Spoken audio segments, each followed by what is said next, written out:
అహల్య యామినికి 2 చేతులెత్తి దండం పెడుతూ ప్లీజ్ నిన్న మీరు చెప్పినవి ఏవి కూడా చెయ్యకండి అని బ్రతిమిలాడుతుండగా యామిని మాత్రం వినకుండా అహల్యని షూట్ చేయాలి అన్నట్టు అహల్య వైపు గన్ గురిపెడుతుంది.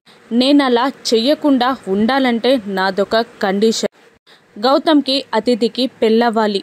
ఆ పెళ్ళికి నువ్వు ఒప్పుకోవాలి. అంతేకాదు నువ్వే దగ్గరుండి వాళ్ళిద్దరి పెళ్ళి చేయాలి అని అంటూ ఉంటుంది యామిని. అప్పుడు అహల్య అలాగే ఒప్పుకుంటున్నాను, పెళ్ళికి నేనైతే ఒప్పుకుంటాను, కానీ పెళ్ళి జరిపించడం నా వల్ల ఎలా అవుతుంది అని అడుగుతూ ఉంటుంది అహల్య.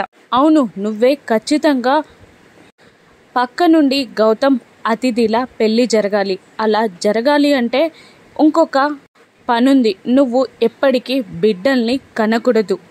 భర్త రెండో పెళ్లి చేసుకోవడానికి ఎప్పుడు ఒప్పుకుంటాడు అంటే మొదటి భార్యకి సంతానం లేనప్పుడు.